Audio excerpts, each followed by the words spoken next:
Welcome to day 5 of the Duffle Sew Along. Today I will assemble my bag. I'm gonna add my D-rings and zipper and then sew it all together. But let's get started. First up are my D-rings. I'm cutting my strips half an inch wider than my hardware. Then I place the first one in front of me, right side facing up. Then a second on top, right side facing down. And then I'm sewing along the edges using a 1/4 inch seam allowance.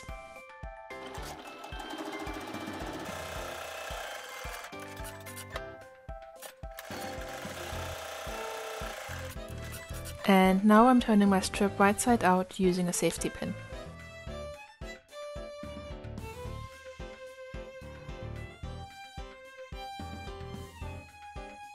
I'm pushing out the edges and then I give it a good press. And then I'm top stitching along the edges using an 1/8 of an inch seam allowance.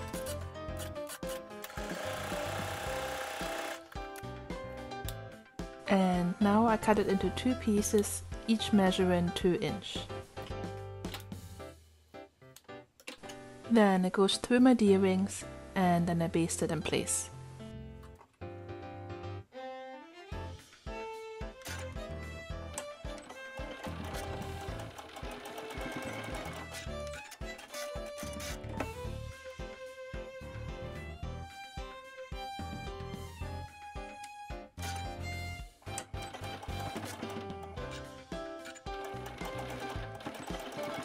And that's them all done. Now I'm doing the final assembly of my bag. For that I will need my outside panels, looped D-rings, my zipper which I prepared on day 1, and my 2 pieces of lining. And here again are the materials for the final assembly. Now I place the lining in front of me, right side facing up.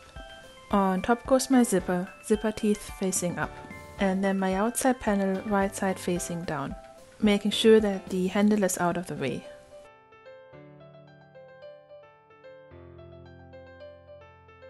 I'm checking that everything neatly lines up, and then I clip it all in place.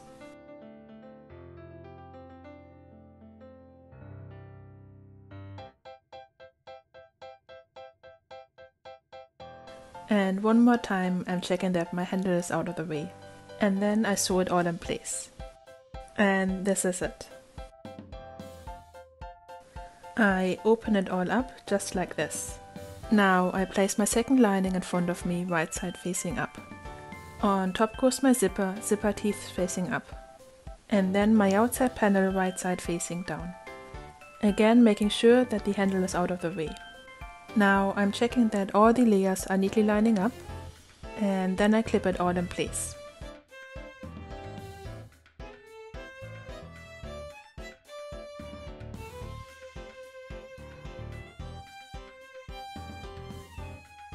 And then I'm sewing it all in place.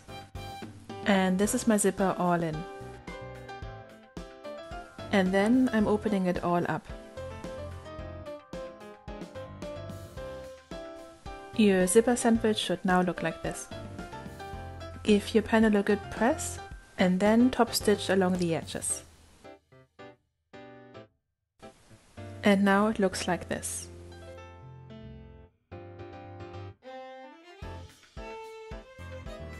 And here's my top stitch lining.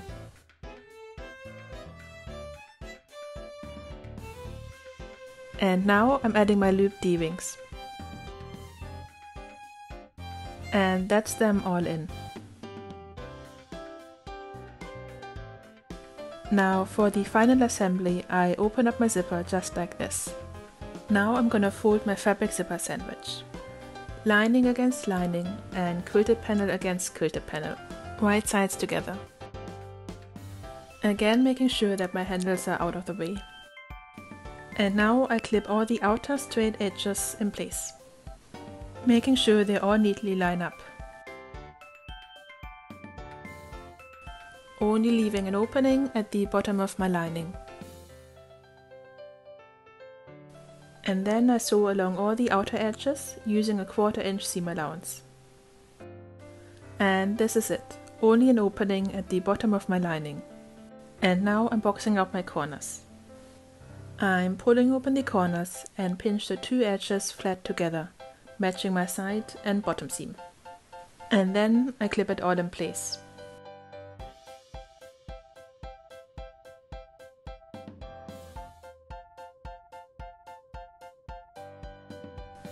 And then I repeat this on the other side.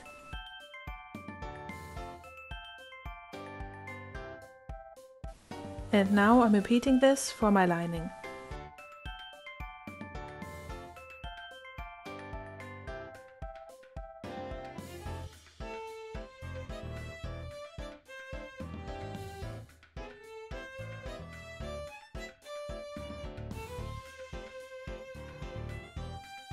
And now I'm doing a double pinch on each side of my zipper. I pull open the quilted edge and pinch the seam flat against my zipper. And then I do the same for my lining. This step can be a bit wiggly, but I make sure everything is neatly in place. And then I use binding clips to keep it all in place.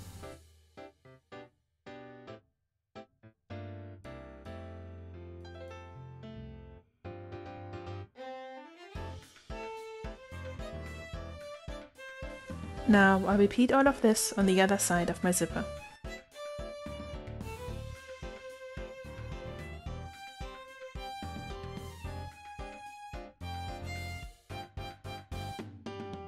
And now I'm sewing along all 6 clip corners using a 1/4 inch seam allowance.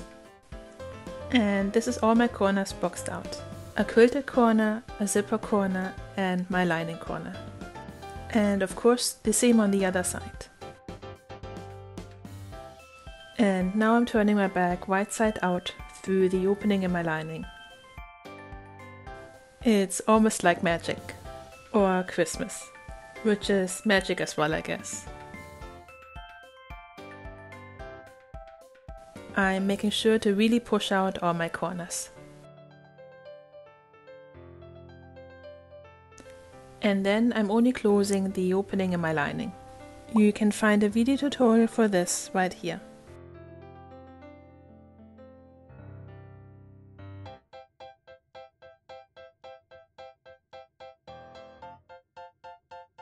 And that's my duffel bag all done.